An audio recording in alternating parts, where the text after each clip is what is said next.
In the winter of 1914, Thomas Edison's laboratory caught fire. He was 67 years old. The building burned for hours. Everything, decades of research, prototypes, records, the work of a lifetime, turned to ash in the New Jersey night. His son Charles watched him and expected to find his father devastated, broken, maybe weeping into the ruins. Instead, Edison turned to him, eyes lit like a man who had just found something. "Go get your mother," he said. "She'll never see a fire like this again." The next morning, he showed up and started rebuilding. That is not the story of a lucky man. That is not the story of a man who never struggled. That is the story of a man who had trained himself, day by day, year by year, to bring his absolute best to whatever moment he stood in. Not just when things were good. Not just when the conditions were perfect. Every day. Even the day after the fire. That is what this video is about. How do you actually do your best? Not occasionally, not when you feel like it, not when the stakes are obvious, but every single day. How do you make the habit of excellence so deep in your bones that it becomes who you are? This is the question that separates people who amount to something from people who spend their lives wondering why they never did. Stay with me. Because by the end of this, you will understand it differently than you do right now. And if this is the kind of content that changes how you move through the world, subscribe to Inner Steel. We build men who refuse to settle. The morning is not given to you. You have to take it. It is 1519. Hernán Cortés arrives on the shores of Mexico with 600 men and 11 ships. He is outmanned, out-resourced, entering enemy territory with no guarantee of survival. His men are afraid. Some are already whispering about turning back. Cortés orders the ships burned. No retreat. No safety net. No going back. Now, you can debate the morality of Cortés all you want. But understand what that act did psychologically. It removed the option of a lesser day. The men woke up the next morning knowing that this moment was all there was. There was no backup plan. There was only forward. Most people never do their best because they never commit fully to the day in front of them. They wake up with one foot in yesterday's regret, and one foot in tomorrow's worry, and they spend the present moment half present. They leave their ships intact. They leave themselves the escape route of, "I'll do better tomorrow." And so today gets whatever's left over. The men who consistently do their best understand something critical. The morning is not waiting for you to get around to it. It is already happening. The question is whether you are in it. The practice is simple, but it costs something. The moment you open your eyes, before your mind starts its usual drift into distraction and avoidance, you make a decision. You say, "Today, whatever I touch, I give everything I have." Not because today is special. Because it is today. That declaration, made silently, made seriously, made as though your life depends on it, is how you burn the ships. It is how you eliminate the lesser version of yourself before he even has a chance to take the wheel. The morning doesn't reward the man who eases into it. It belongs to the man who claims it. Your best is not a fixed thing. Expand it or watch it shrink. In 1952, Florence Chadwick attempted to swim from Catalina Island to the California coast, 21 miles through cold, shark-patrolled waters. She had already swum the English Channel both ways, setting world records. This should have been her moment. She swam for 15 hours. Then the fog came in. She couldn't see the shore. She couldn't see where she was going. She couldn't see how close she was. After 15 hours, she asked to be pulled from the water. Later, when they showed her on the map where she had been pulled out, she was less than a mile from shore. She said, "I think if I could have seen land, I could have made it." 2 months later, she tried again. The fog came in again. But this time, she had trained herself to hold the image of the shoreline in her mind. She swam through the fog she couldn't see through. She made it. Here is the thing about your best. It is not a ceiling. It is a horizon. Every time you reach it, it moves. The men who consistently do their best understand that what counts as their best today is not what counted 6 months ago, and it is not what will count 6 months from now. They are not trying to perform at a fixed standard.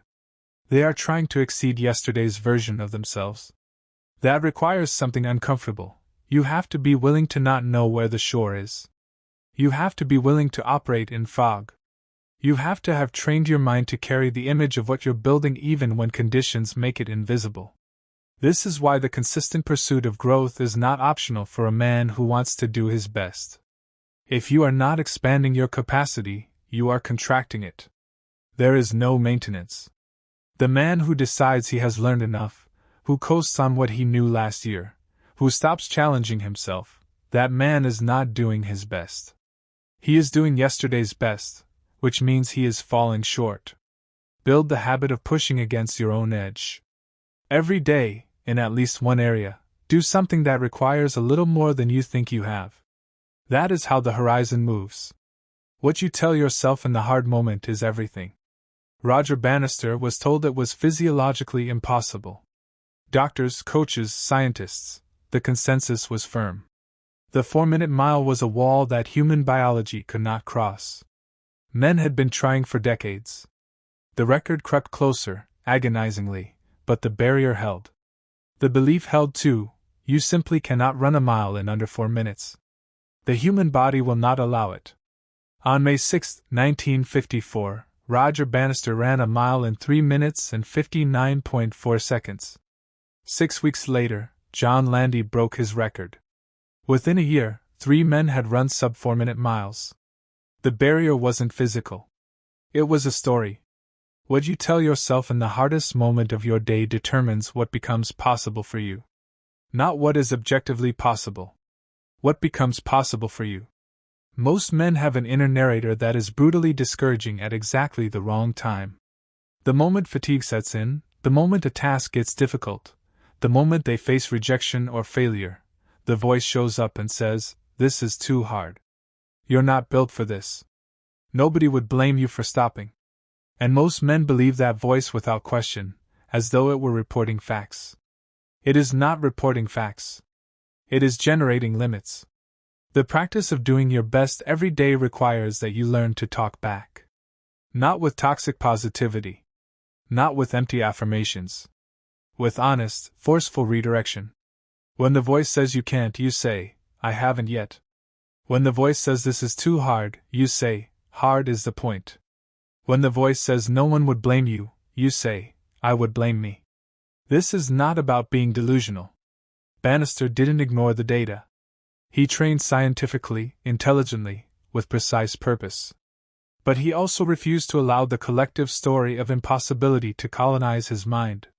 Your inner narrative is not a mirror of reality. It is a blueprint. Watch what you're building with it. Do not save your effort for the audience. Be excellent in private.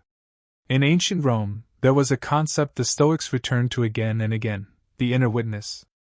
Epictetus, who was born a slave and became one of the greatest philosophers of his era, taught his students that the highest court of judgment was not the crowd, not the critics, not the masters, it was the self. It was the man you were when no one was watching. He understood something that most people in any era failed to grasp: the way you do anything is the way you do everything. And the version of yourself you perform in private is the real one.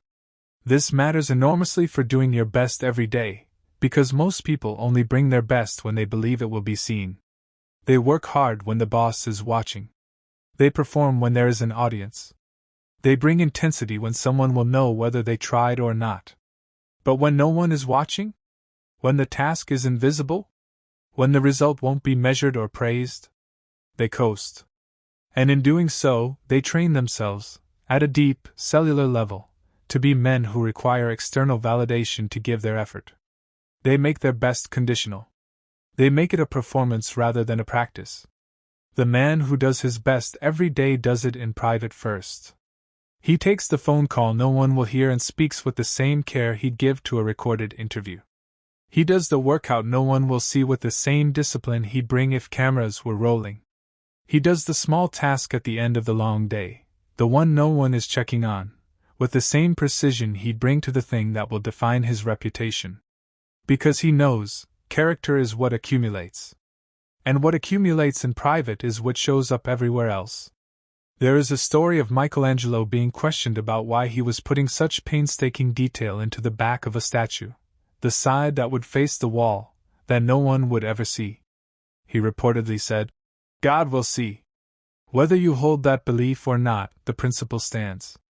Do it the way you would do it if the only person who mattered was the person you most want to become. Be excellent in private. That is where your best life is actually built. The body is the first battlefield. Win it every morning. In 2011, a young Navy SEAL named David Goggins weighed 297 pounds. He wanted to be a SEAL. The physical standard required was not close to what he was. The recruiting officer told him he needed to lose 106 pounds in under 3 months to even be considered for the next class. It was, by any reasonable standard, impossible. Goggins went home and started running. He ran until his shins ached. He ran when it was dark. He ran when he couldn't feel his feet. He lost the weight. He made the class. He went on to become one of the most decorated endurance athletes in the world, completing races that destroy the bodies of trained athletes in conditions most people wouldn't survive. He has said in his own words that the governor, the thing that tells you to stop, is a lie. That the body is capable of far more than the mind believes. And that the body must be trained, not just to be fit, but to be proof. Proof that you can do what you said you would do. Your physical state is not separate from your best. It is the foundation of it. This does not mean you need to be an elite athlete. It does not mean you must run ultramarathons. But it means this: if you are not taking care of the body that carries you through your day, if you are not sleeping, moving, eating in ways that maintain your energy and clarity, you are doing your best with a depleted instrument. And a depleted instrument produces a diminished result. The practice is non-negotiable. Move your body every morning. Not necessarily for an hour. Not necessarily until it breaks you. But enough to tell your nervous system that you are awake, you are in this, and today is going to be met with force. The morning workout, the morning walk, the discipline of physical effort before the world starts demanding things of you. This is how you take ownership of your physical state. This is how you win the first battle before the day even starts. Win the body. Win the day. Give your full attention or give nothing. In 1962, a young jazz musician named Herbie Hancock was performing with Miles Davis, one of the greatest jazz musicians who ever lived. Midway through a live performance, Hancock played the wrong chord. In the middle of a Miles Davis solo. He was horrified. He froze, certain he had ruined the moment. Miles Davis paused, and then played a series of notes that incorporated Hancock's mistake. He turned the wrong chord into something that made sense. The audience, most of them, never knew anything had gone wrong. After the show, Hancock asked him how he had done it. Davis said, "I don't make mistakes. I make adjustments." But what strikes most people who know this story is not just the genius of Davis's response. It is the level of attention he was paying. He was so present in that moment, so fully immersed in the music, that he heard the mistake immediately, processed it instantly, and incorporated it without missing a beat. That level of performance is only possible with full attention. This is one of the most underrated habits of people who consistently do their best. They give their complete attention to what is in front of them. Not divided attention. Not background attention while they multitask. Not the distracted, one eye on the phone kind of presence that has become the norm. Full, locked in, nothing else exists attention. The research on this is unambiguous. Human beings do not actually multitask. They task switch, rapidly, and every switch degrades the quality of both tasks. The person you think you are when you're handling 5 things at once is not doing any of them well.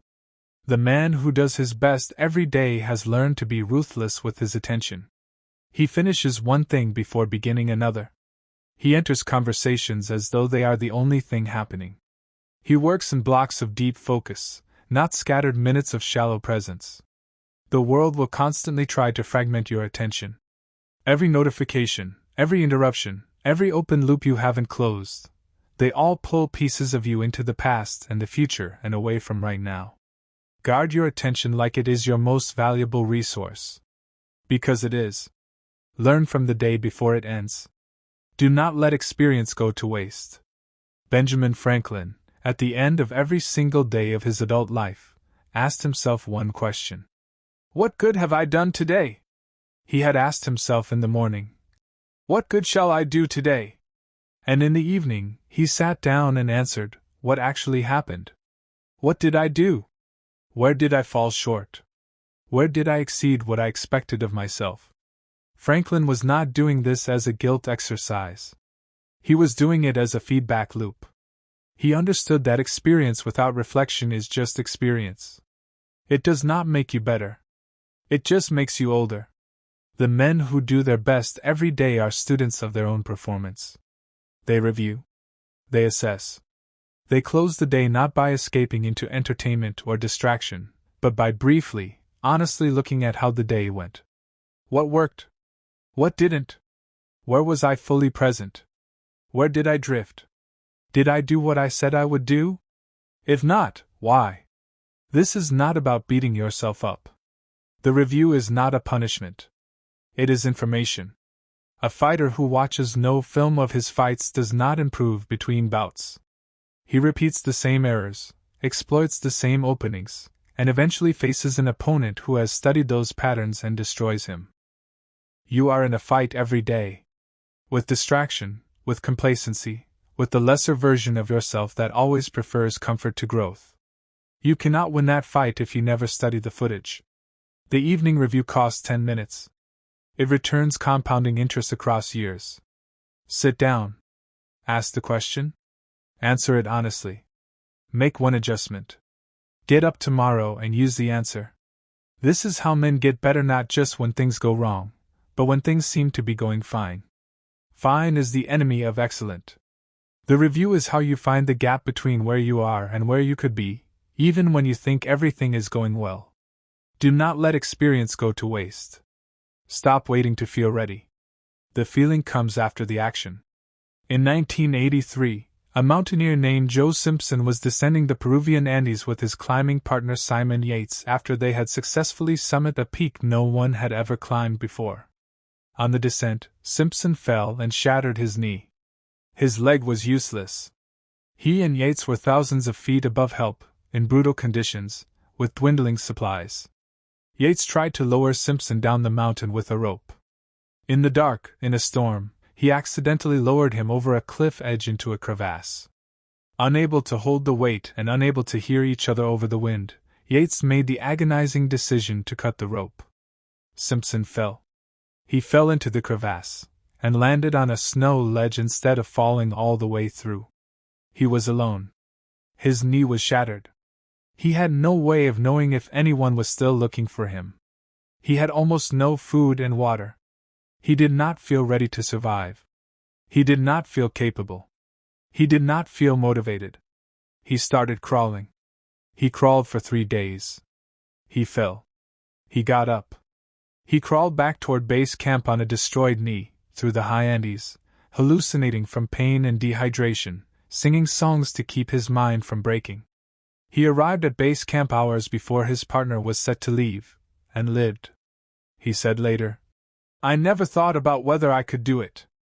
I just decided what needed to happen and started. This is one of the most important things you will ever understand about doing your best every day. The feeling of readiness is not the prerequisite to action. It is the result of action. You will never feel ready to do your hardest work on your hardest day. You will never feel fully prepared for the conversation you're dreading, the project that scares you, the commitment that costs something real. Waiting for the feeling is waiting for a bus that doesn't come. You start. You do the thing. And somewhere in the doing, the resistance loosens. The mind engages. The body follows. The feeling, the sense that you can do this, that you are doing this, shows up after you've already begun. Start before you're ready. That is the only way. Your environment is a vote for or against your best. Viktor Frankl survived 4 Nazi concentration camps. He lost his wife, his parents, his brother. He was stripped of every external freedom a man can have. He entered the camps as a psychiatrist and emerged as a philosopher, having discovered, in the most extreme human conditions imaginable, that the one thing that cannot be taken from a man is his response to his circumstances. But here is what most people miss when they tell Frankl's story. Even inside those camps, he worked to control his environment in every way available to him. He mentally decorated his cell with the image of his wife's face. He reconstructed his manuscripts in his mind when the physical pages were destroyed. He kept intellectual community alive through whispered conversations with other prisoners. He curated the small environment available to him in every way he could. He understood, your environment shapes you constantly, whether you shape it deliberately or not. This matters for doing your best every day because most people allow their environment to be designed by default. Their phone is the first thing they see.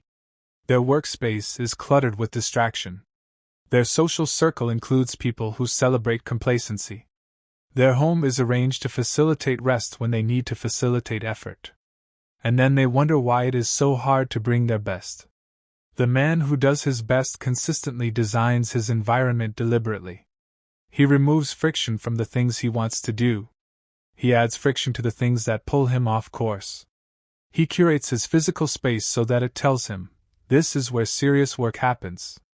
He chooses his social environment with the understanding that the 5 people he spends the most time with are constantly voting on who he becomes. You cannot think your way out of an environment that is working against you. You must redesign it. Look at your morning environment. Look at your workspace. Look at the digital environment you swim in every day.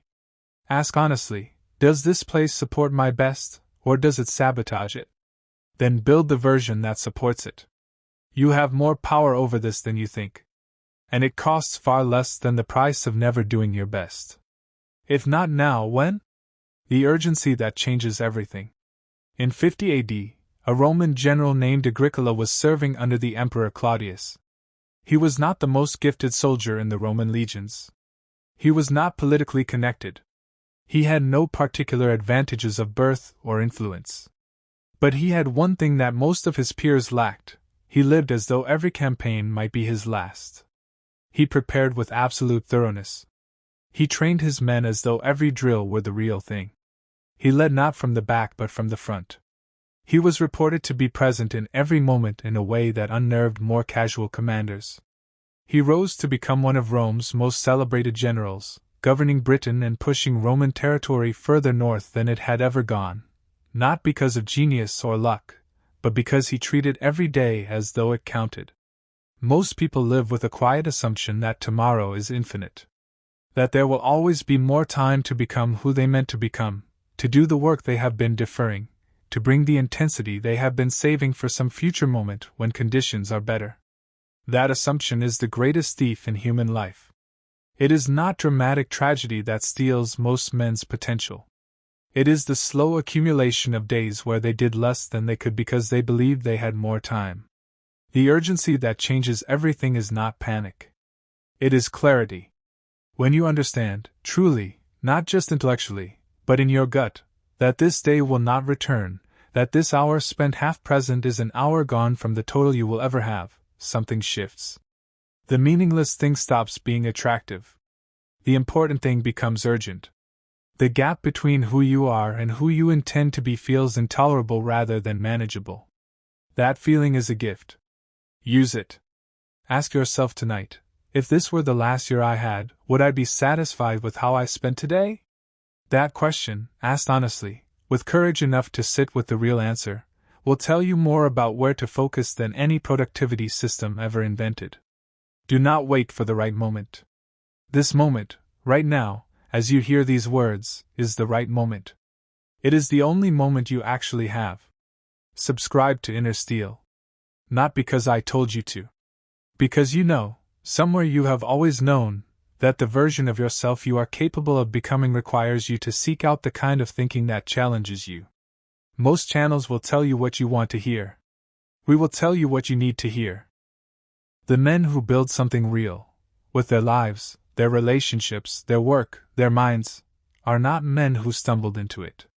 They are men who decided, deliberately, repeatedly, On ordinary days and hard days and days when nothing seemed to matter, to bring their best anyway. Edison rebuilt his laboratory. Bannister broke the barrier. Simpson crawled. These are not myths. These are blueprints. You have everything you need to begin. Begin today. Subscribe to Inner Steel. Share this with one person who needs it. And show up tomorrow better than you were today. That is the only way any of this works.